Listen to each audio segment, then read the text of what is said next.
नमस्कार दर्शक बंधु शुभ सकाळ सत खबर को आपण मानक स्वागत करुवछि। राशन कार्ड थिले मागणा चाकरी आपण को 18 वर्ष हो पाखरे कार्ड अछि कि झियो को चाकरी देबे सरकार।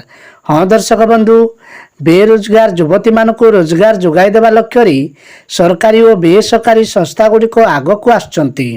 अनेक स्थान रे रोजगार तालीम देवा परे सेमानक पई चाकरीर सुजोग जोगाउछंती। तेबे एसबीआई ग्रामीण स्वतांत्रिक तालीम प्रतिष्ठान अधीन रे तेलंगाना सरकार बेकारी झील मानक मागणा निजुक्ति तालीम प्रदान करिवे।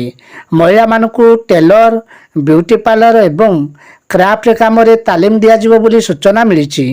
युवती मानकर बयस 18 रु 45 मध्य हेबा उचित और तेलुगु पढ़ा एवं तेलुगु लेखिबा जानिबा उचित। केवल व्हाइट राशन कार्डधारी माने एथिपाई योग्य।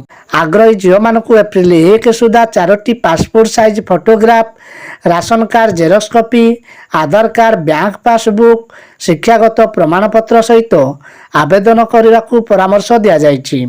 सरकारी सूचना देइछंती जे तालीम समय रे मनोनीत लोक को मागणा रहिबा और खाद्य जोगाई दिया जाउछि। संपूर्ण सूचना पाई जोगाजोग नंबर हला 970। तापरिका परवर्ती खबर टीला चाषी को मिलिबो 2500 टंका। देशर अर्थनीति सिंहभाग योगदान देउछंती देशर चाषी। एणु सरकार चाषी स्वार्थ को सबुबेले अग्राधिकार दे आछंती। एही क्रम रे चाषी पई अनेक योजना कार्यकारी करा जाउछि। एही योजना चाषी को अनेक लाभ मिलुअछि।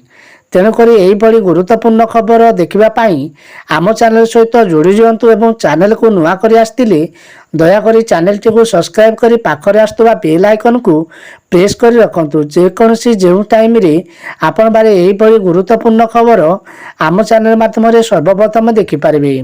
डियर रिपोर्ट सत खबर।